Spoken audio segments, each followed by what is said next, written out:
O segundo ponto que eu gostaria de comentar no texto do Habermas é sobre especificamente a posição do Taylor e a crítica que o Habermas faz a ele.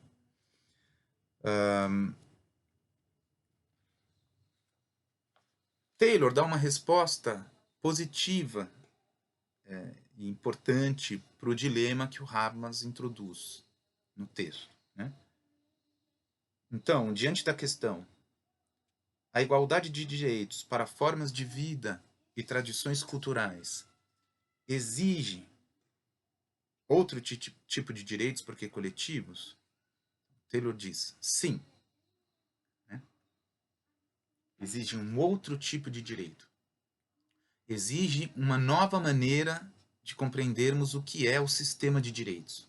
Por quê? Porque se lembrarmos o artigo do Taylor, o liberalismo ele é neutro em relação a formas culturais de vida.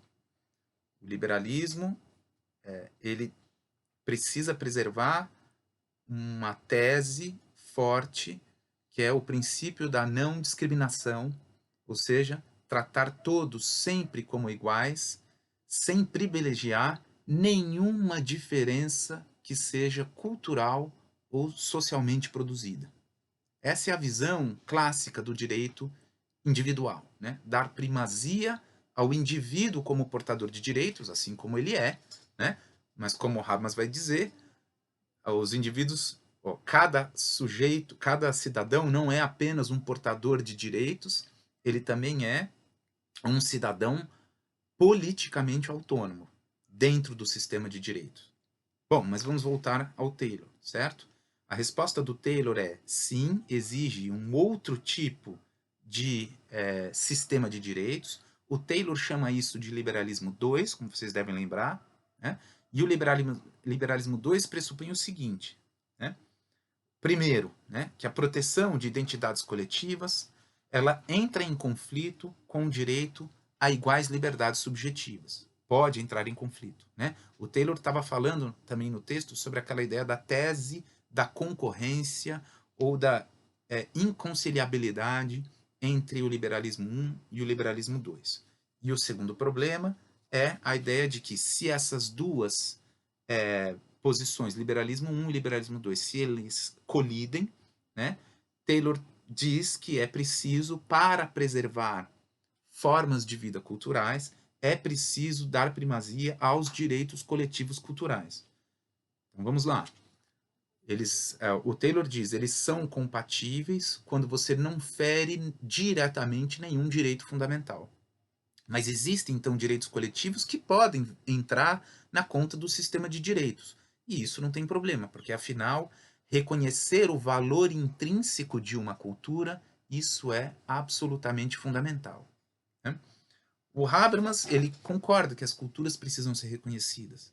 O Habermas discorda com a ideia de que existe algo essencial na cultura, que é imodificável e precisa ser preservado ao longo do tempo, né? O Habermas diz que não, tem uma certa diferença importante entre os dois no que diz respeito à cultura e não só ao direito, né? Mas no que diz respeito ao direito, Habermas diz que Taylor tem uma compreensão equivocada do sistema de direitos, porque ele compreende que o cidadão do modelo do liberalismo político, ele é apenas um cidadão que é ferido por uma estrutura paternalista dos direitos liberais, né? É apenas aquele cidadão que só tem uma posição passiva no Estado de Direito. Ele é apenas um destinatário do direito, né? Ele nunca assume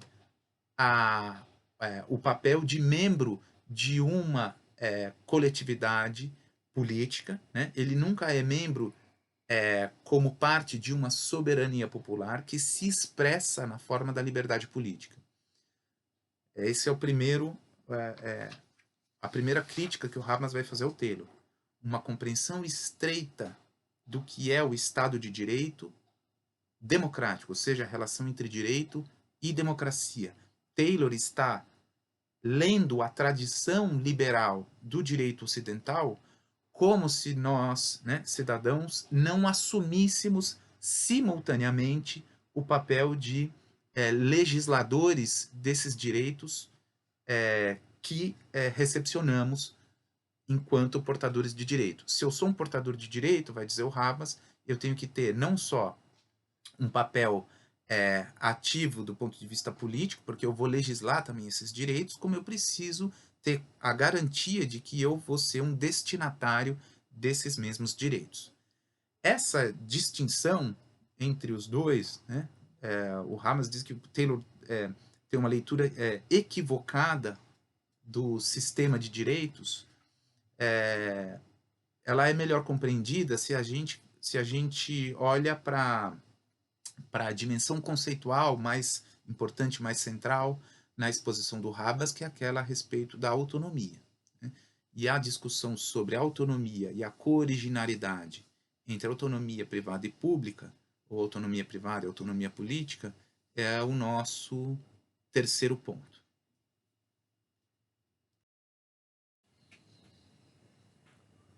O conceito de autonomia no Habermas é um dos conceitos mais centrais e importantes para ele no desenvolvimento de uma teoria crítica da democracia.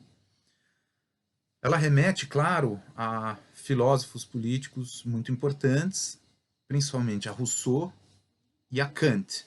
Né? Essa ideia radical da liberdade como autonomia, ou pensar a vontade livre como autonomia. Né? Ela é muito importante para toda a modernidade. Né? A tese, do ponto de vista político, que para a gente interessa, tem a ver com o seguinte, tem a ver com a ideia de que não podem ser consideradas legítimas normas ou leis que não sejam elas mesmas produzidas pelos seus próprios destinatários. Então, formulado de outra maneira, esse princípio da autonomia seria o seguinte, né? Como indica o Rousseau e também indica o Kant, né? Todo cidadão precisa ser pensado a partir de um duplo papel. O cidadão, ele é ao mesmo tempo aquele portador de direitos que o Estado garante, né? As suas liberdades individuais, liberdades subjetivas, elas estão garantidas. Esse portador de direitos individual, ele é destinatário de uma série de normas, regras e leis. Essas leis não são impostas na concepção do próprio cidadão. Essas leis não podem ser impostas de fora por uma outra vontade. Nenhuma outra vontade, né? Por exemplo, um soberano que me manda agir de uma determinada maneira, nenhuma outra vontade que não seja a nossa própria vontade pode produzir decisões e regras consideradas legítimas. Então, eu só considero legítimo aquela lei que eu mesmo me dei. Então, essa é a noção radical de autonomia. Né? Uma noção importante que na modernidade política, sobretudo, ela vai passar por vários princípios relativos à autonomia. Né? Esse princípio radical da legitimidade na modernidade, então, nada transcendente, nada de fora, agora é o fundamento da validade e da legitimidade. Só são justificadas de maneira legítima normas que foram fruto da autonomia de cada um de nós igualmente. A liberdade como autonomia tem várias expressões que aparecem em vários filósofos políticos da modernidade. Né? A ideia do autogoverno, a ideia da autolegislação, da autoafirmação, da autodeterminação, da autorrealização, auto-organização e assim por diante. Né? Ela tem várias formulações. Sou não apenas, portanto, destinatário das leis, mas também sou autor das leis destinadas a mim. Os cidadãos não são meros portadores de direitos enquanto pessoas de direito. Não são apenas isso. Nós legislamos, enquanto cidadãos, sobre o conteúdo dessas leis em processos históricos, segundo necessidades e formas de poder que são históricas, né? Assumindo, neste momento, o papel de autores. Caso contrário, há um intrínseco déficit de legitimidade política em todo Estado de Direito. Ou seja, na modernidade, nenhum Estado de Direito é legítimo sem democracia.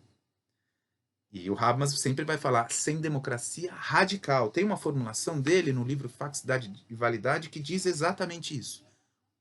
Uma formulação repetida em vários comentadores sobre o Habermas, né? O Habermas diz o seguinte: não há Estado de Direito sem democracia radical, porque a democracia é a única possibilidade da emanação da legitimidade. Não existe outra possibilidade.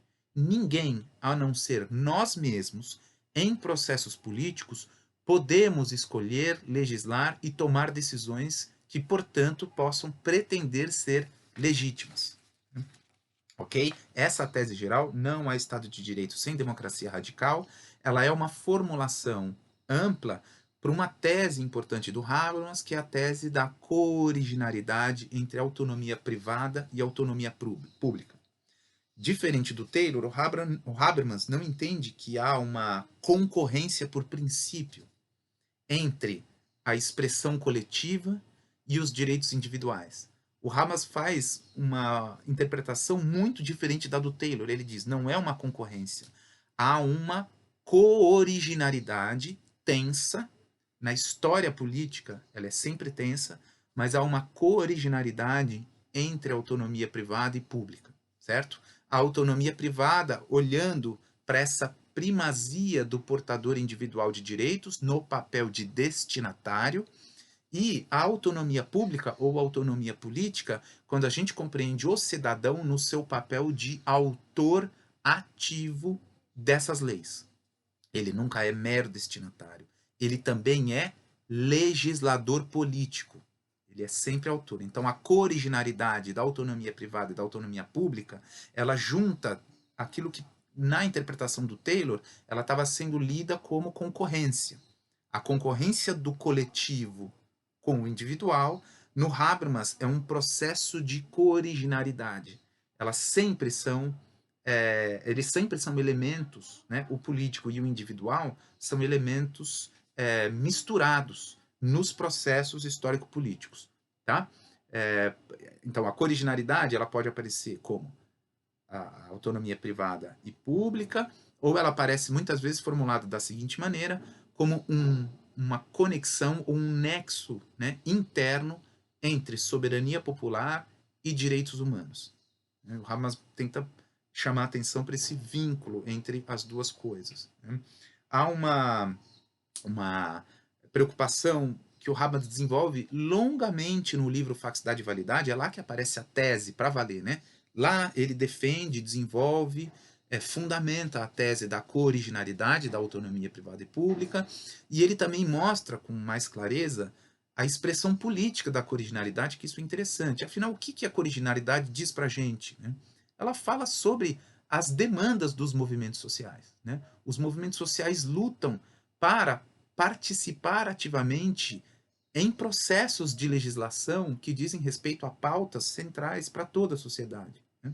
O movimento social, quando ele atua fortemente na esfera pública e ele pressiona o legislativo, pressiona o judiciário, ou seja, ele exerce ou ele procura exercer uma influência ativa no sistema político. O que é exatamente isso do ponto de vista conceitual? O que está acontecendo? Habermas diz, o movimento social ele está demandando legitimidade dessas decisões, ou para criar direitos, ou para modificar e alterar esses direitos, ou então para lutar contra direitos positivos, leis positivas que, aos olhos do movimento social, são consideradas ilegítimas.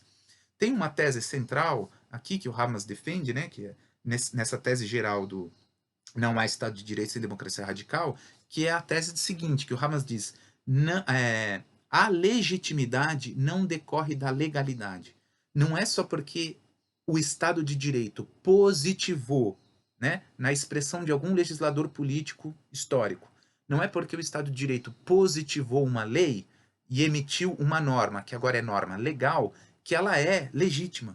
Porque o Estado de Direito pode ser ilegítimo aos olhos dos próprios cidadãos. Por quê? Porque o critério para legitimidade ou ilegitimidade não é o da legalidade e ilegalidade, que é um código para pensar também o direito positivo. Hamas diz, as formas de desobediência civil na democracia, elas são o coração da legitimidade política no Estado de Direito. A desobediência civil é a maneira que a sociedade tem de mostrar que aquele direito ele infringiu o princípio da cooriginalidade. Né? Só pode ser um direito legítimo se for um direito que também foi produzido, demandado, discutido, debatido, né? Ou seja, ele é expressão da sociedade. E os movimentos sociais são parte crucial nisso. Os movimentos sociais é que vão demandar a conexão entre o legal e o legítimo, né? E vão demandar também uma conexão adequada entre o papel de cada um de nós como destinatário das leis, né? Com o lado ativo, propositivo do papel do cidadão ao exercer ativamente a sua autonomia política. Os movimentos sociais, o que eles fazem? Exercem essa autonomia política. E o que é, então, a gramática das lutas por reconhecimento? Elas vão fazer parte, na interpretação do Habermas, claro, vão fazer parte dessa expressão de conflitos, né, e de processos políticos, essa expressão da autonomia pública. É aí que vão entrar as reivindicações dessas coletividades em torno da autocompreensão de grupos ou da identidade, né, de indivíduos ou de grupos e metas coletivas, etc. Né? Elas têm a ver com a relação do direito com a política e uma compreensão mais enriquecida e mais alargada do princípio da autonomia.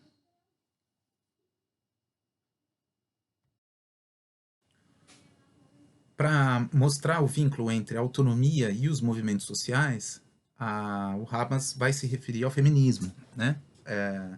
E é interessante porque o feminismo é a expressão dessa cooriginalidade numa luta política específica.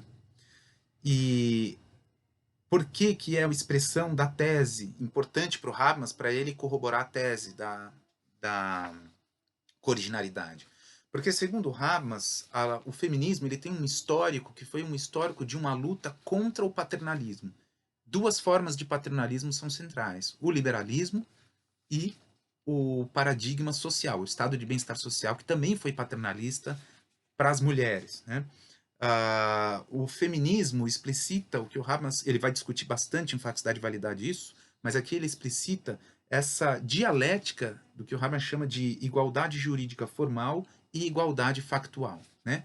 As mulheres conquistaram inicialmente, no paradigma do direito liberal, conquistaram o estatuto de portadoras formais, né, e iguais do direito, mas elas nunca puderam desfrutar factualmente desses direitos, né, porque havia sempre uma desigualdade factual entre mulheres e homens na sociedade. Né? E o direito liberal não conseguia dar conta dessa dialética entre igualdade jurídica formal e desigualdade social factual. Né? O Hamas exemplifica isso da seguinte maneira, né? Políticas de gênero, políticas liberais de gênero, fizeram com que as mulheres elas conquistassem várias oportunidades em postos de trabalho, prestígio social, educação formal, poder político. Por exemplo, direito de voto e direito de representação política. Mesmo assim, o Habermas lembra, né? Mesmo tudo isso sendo resultado de uma igualdade formal, isso foi tudo parcialmente alcançado, porque continuou o tratamento factual desigual a que as mulheres estavam sendo socialmente submetidas. Então, na história do direito, há uma tentativa, né, de solução pelo viés do estado de bem-estar social. O estado de bem-estar social foi uma primeira tentativa de garantir factualmente a igualdade entre mulheres e homens, e essa política de equiparação, então, passou do paradigma liberal para o paradigma social, e mesmo assim não deu conta do que o Habermas está chamando de democracia radical, né? Porque as mulheres também lutaram fortemente contra o paternalismo do estado de bem-estar social. E como elas fizeram? Habermas diz que o feminismo, sobretudo da segunda para a terceira onda, o Habermas vai dizer que o feminismo começou a lutar, na verdade, lutar para assumir o papel de legislador político nesse processo todo. Falou, as mulheres, tanto no paradigma liberal quanto no paradigma social, continuaram sendo apenas destinatárias do direito. As mulheres, o que elas procuraram fazer e radicalizaram com o feminismo foi ampliar os espaços de participação política para poderem decidir publicamente, em debates, né, públicos e políticos, decidir conjuntamente os direitos aos quais elas iriam se submeter como destinatárias da lei. Então, o que o feminismo mostra? O feminismo mostrou um momento importante para o Habermas da relação da autonomia privada para a autonomia política. O movimento feminista é um movimento de uma luta por reconhecimento que aconteceu junto com a radicalização da autonomia política. Então, a gramática do reconhecimento é uma gramática que, no feminismo, foi acompanhada de uma maior demanda por autonomia diante do paradigma liberal e depois diante do paradigma social. Né? O que o feminismo quer? Radicalizar a democracia.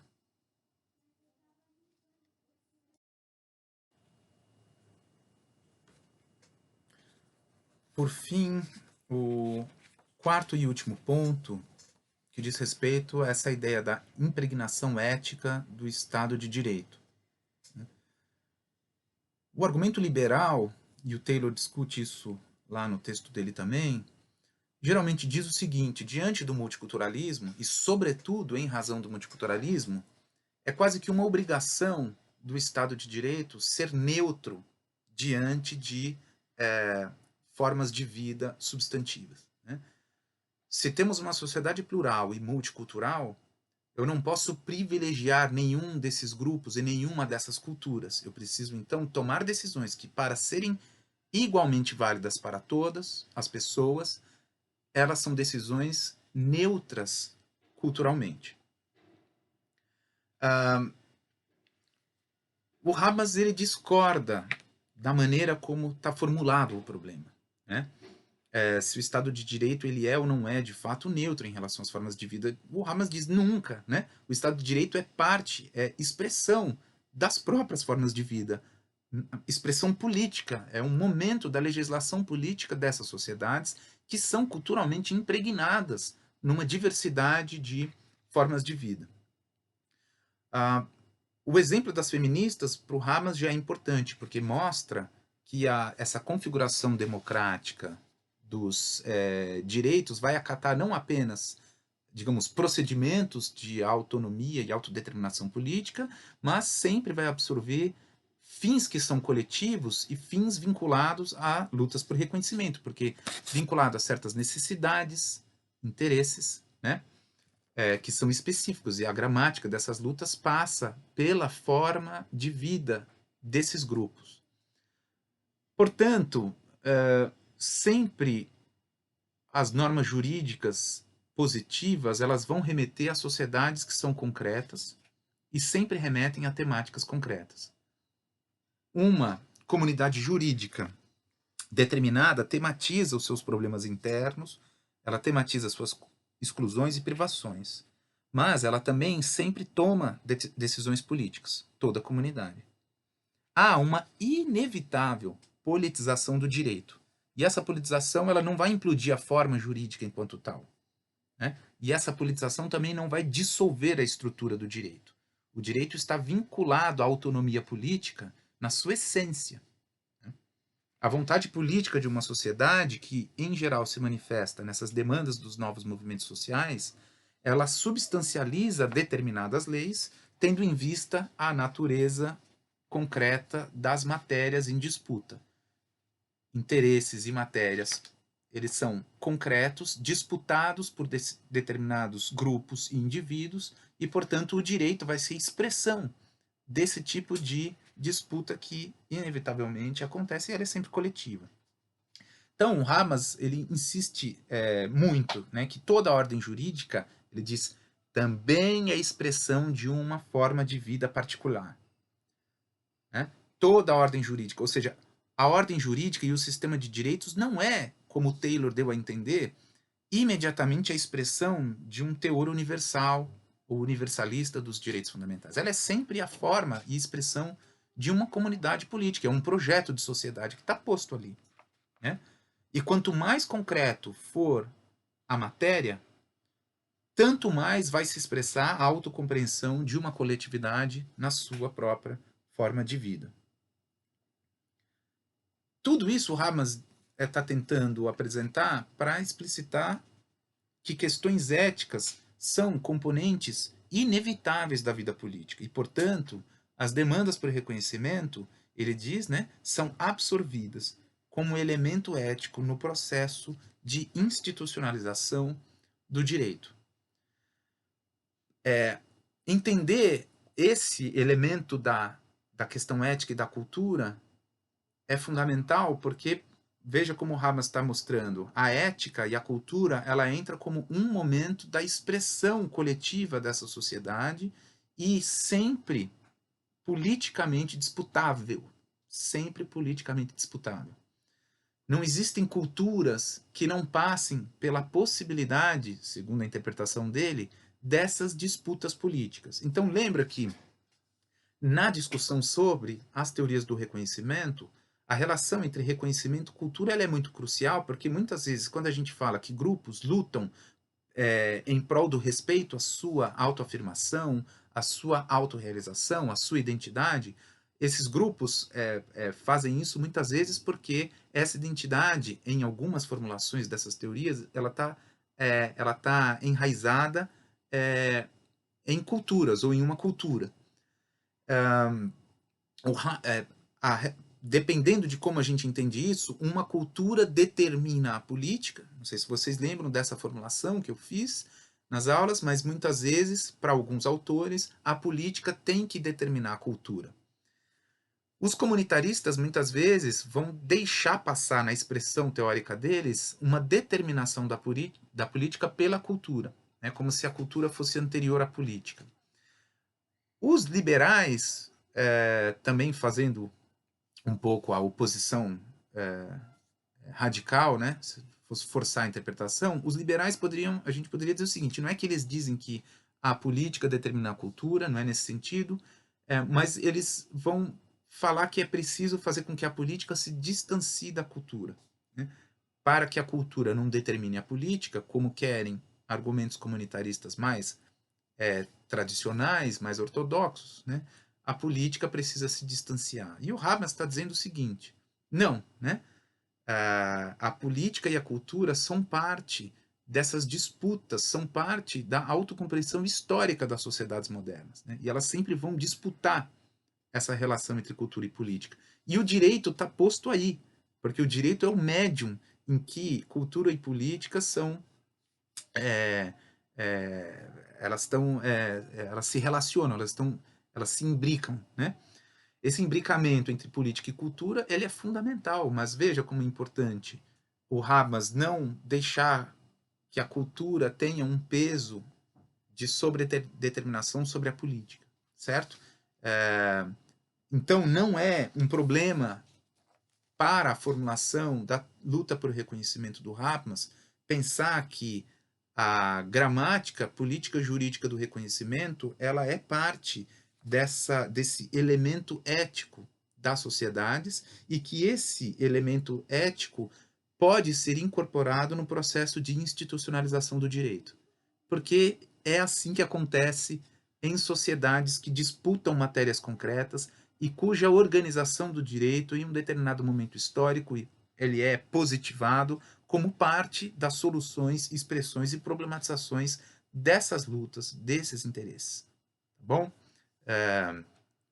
Então, esse é o quarto ponto. Lembrando, por fim, que são apenas orientações muito gerais para vocês lerem os textos. O que importa mesmo é se basear na leitura atenta dos textos e, como eu tenho feito com as outras aulas, as principais dúvidas que eventualmente possam me ser enviadas, eu vou sintetizá-las e poder responder em outros vídeos para tirar as dúvidas de vocês, tá bom? É isso aí, gente. Boa leitura.